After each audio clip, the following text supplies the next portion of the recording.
Oke, halo semuanya, selamat datang kembali di Starboy YouTube channel Indonesia.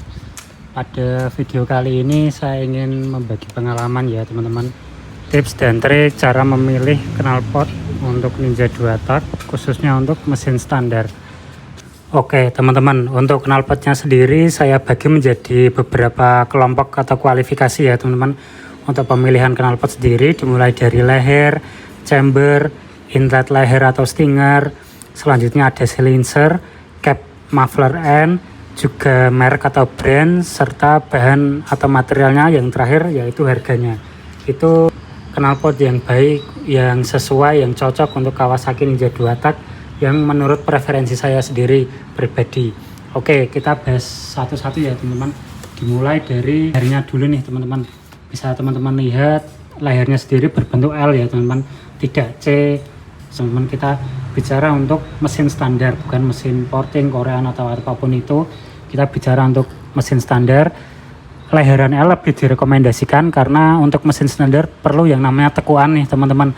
Tekuannya sendiri untuk mengejar performa ke arah torsi ya teman-teman, dari putaran bawah menengah yang sesuai dengan karakter mesin standarnya Ninja.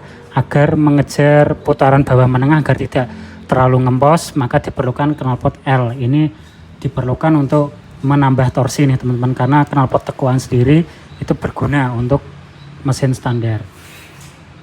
Oke, yang selanjutnya saya bahas yaitu untuk chambernya ya teman-teman. Ngomong-ngomong, ini chambernya ukuran 41 mili dan saya sarankan untuk teman-teman yang mesinnya standar maksimal di 41 mili ya teman-teman. Itu menurut pendapat preferensi saya sendiri. Saya rekomendasikan untuk mesin standar maksimal chamber di 41 mili karena ukuran chambernya sendiri itu pengaruh untuk performa ya teman-teman, khususnya untuk mesin standar yang dan pastikan ya teman-teman untuk posisi chambernya jangan sampai menyentuh ke area rangka, ke area mesin atau ke area suspensi belakang ya teman-teman. Apalagi di suspensi belakangnya itu ada dudukan untuk standar 2 yang di punya saya sudah saya copot sih teman-teman, tapi teman-teman bisa hati-hati dalam memasang, jangan sampai menempel ya, karena itu akan mempengaruhi performa dan suaranya pastinya teman-teman. Nah selanjutnya yang saya ingin bahas yaitu untuk stinger, untuk leheran, untuk inlet stingernya ini teman-teman. Saya saranin untuk teman-teman untuk mesin standar maksimal di ukuran 26 mili ya teman-teman. Jadi ini enggak terlalu besar, enggak terlalu kecil. Bisa teman-teman lihat ukuran stingernya 26 mili, ini pas sekali untuk mesin standar untuk mengejar performa yang optimal agar enggak terlalu ngempos. Ya, dan sedikit saran dari saya teman-teman, jika ingin memilih stinger usahakan yang modelnya seperti ini ya teman-teman. Jadi stinger atau inlet leher yang modelan ke atas tidak terlalu menukik seperti ini ditujukan untuk peningkatan performa teman-teman. Seperti yang teman-teman bisa lihat, motor-motor kenceng, motor-motor dragback atau untuk performa, ngejar performa pasti pilih stinger yang modelnya seperti ini, tidak super cobra atau model-modelan cobra yang ke atas, apalagi hyper cobra. Itu dari pendapat preferensi saya pribadi ya teman-teman. Jadi selanjutnya untuk silencer nih teman-teman. Silencernya sendiri yang punya saya berukuran 28 cm ya teman-teman. Jadi untuk ukuran 28 cm ini saya rekomendasikan untuk mesin standar nih teman-teman. Jadi enggak terlalu pendek seperti 26 mm atau enggak terlalu panjang seperti 30 cm. Jadi ukuran paling pasnya di angka 28 cm nih teman-teman untuk panjang silencer. Untuk besaran silencernya sendiri ya kurang lebih hampir mirip teman-teman, enggak ada pembeda. Yang membedakan hanya panjang dari silencernya sendiri. Dan saya saranin panjang di angka maksimal 28 cm untuk mesin standar. Yang kedua, untuk muffler end capnya ini saya sarankan untuk mesin standar pilih yang berbentuk seperti ini ya teman-teman, memanjang dan lebih menukik, tidak lurus, tidak besar, tidak bentuk bulat membesar lurus ke atas atau segitiga. Saya sarankan untuk yang modelnya seperti ini teman-teman. Jadi agak sedikit lebih panjang dan agak ada tekuannya seperti lehernya tadi ya teman-teman. Ada sedikit tekuan, itu berfungsi untuk mengejar performa dari putaran bawah torsi hingga tenaga ke atasnya untuk mesin standar. Jadi saya sarankan pilih yang seperti ini ya teman-teman. Ini penampakan dari samping, ini penampakan dari belakang. Besarannya sendiri ya standar aja nih teman-teman, sekitar ya nggak ada ukurannya teman-teman. bawaan dari standar pabriknya seperti ini. Oke, yang selanjutnya yaitu untuk mereknya sendiri ya teman-teman. Untuk knalpot pada saat zaman saya beli Ninja tahun 2012, pilihan knalpot itu belum banyak teman-teman, dan salah satu yang terbaik yaitu ini teman-teman. Ini adalah knalpot merek CMS, Champion Motorsport, dan ini benar-benar pionir di knalpot racing era zamannya sekarang ya teman-teman. Sampai sekarang pun banyak yang membuat kopian, seperti teman-teman pernah dengar kopi CMS ini yang mbah buyutnya ini yang benar-benar pionir pelopor ya teman-teman knalpot racing pada saat zaman itu yang banyak dikopi sampai sekarang. Ini teman-teman mbahnya buyutnya ori knalpot CMS, dan pada saat itu tahun 2012 saya beli harganya 2,5 dengan bahan galvanis teman-teman. Itu benar-benar mahal ya teman-teman pada saat zaman itu. Orang zaman sekarang aja knalpot stainless harganya cuma 1 jutaan sudah full system lah. Ini zaman 2012 bahan galvanis 2,5 full system teman-teman. Gimana? Dan ini ngomong-ngomong untuk Ninja RR ya teman-teman, bisa teman-teman lihat ada dudukan atau pangkon ke fairing. Ini untuk Ninja RR. Untuk silencernya sendiri berbahan aluminium ya teman-teman, bisa teman-teman lihat ini bukan bahan galvanis seperti chambernya, tapi ini berbahan aluminium. Ini berguna untuk mungkin kombinasi sempurna dari brandnya sendiri ya teman-teman. Saya yakin brandnya sudah memperhitungkan, sudah memperkirakan kombinasi knalpot bahan galvanis di chamber dan stainless aluminium pasti untuk kesempurnaan performa secara overallnya nih teman-teman. Dan benar saja saya buktikan dari tahun 2012 hingga tahun 2025 sekarang performanya masih mumpuni, masih nampol, tidak ada terkesan penurunan performa karena umur, nggak ada ya teman-teman. Jadi ini mungkin kombinasi yang pas pada saat itu, pada zamannya teman-teman, lebih tepatnya tahun 2012 dari brand ini teman-teman, CMS, Champion Motorsport Pro Racing Exhaust. Ini real ya teman-teman, ini ori, asli original mbahnya kopi CMS yang era sekarang lagi teman-teman banyak pakai ya, kopi CMS nih. Ini baru mbahnya teman-teman, real.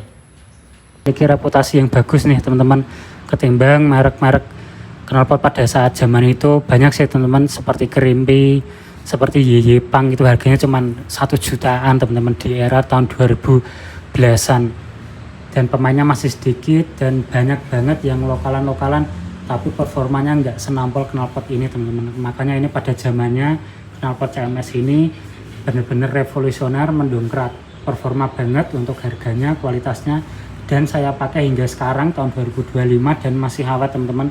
Tinggal perawatannya yang nanti akan saya buatkan terpisah untuk merawat knalpot legend ini ya teman-teman, dari tahun 2012 hingga 2025 sekarang. Nanti akan saya buatkan video yang terpisah cara merawat agar performanya tetap nampol, performanya tetap menggigit teman-teman sampai sekarang dan awet. Dan di masyarakat dari knalpot yang paling murah berbahan besi atau galvanis, yang kedua stainless itu juga banyak nih teman-teman macamnya, dari tipe stainless yang paling bagus grade-nya sampai yang paling jelek. Juga ada yang berbahan aluminium juga ada teman-teman, juga yang kekinian juga bahan titanium serta karbon juga ada teman-teman. Semua kembalikan ke preferensi kalian dan tentunya budget ya teman-teman. Tapi yang saya pastikan untuk harga berbanding lurus dengan performa, knalpot galvanis nggak ada lawan teman-teman.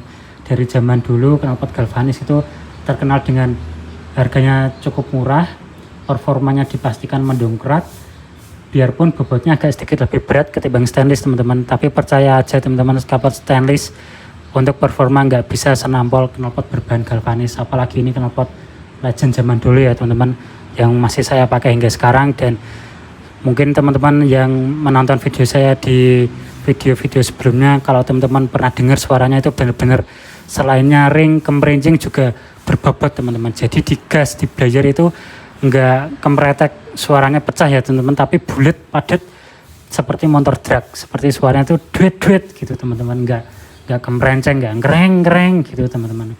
Bisa teman-teman cek ya di video saya sebelumnya, di YouTube Short juga banyak saya melakukan tes sound atau pure soundnya. Oke, yang kedua itu yang selanjutnya atau yang terakhir untuk harga teman-teman. Harga sendiri cukup vital ya teman-teman, karena menurut saya harga juga menentukan build quality ini teman-teman. Jadi teman-teman saya sarankan untuk membeli knalpot full system, saya sarankan di kisaran harga mulai 1 jutaan ya teman-teman. Jadi saya yakin harga juga berbanding lurus dengan build quality-nya nih teman-teman.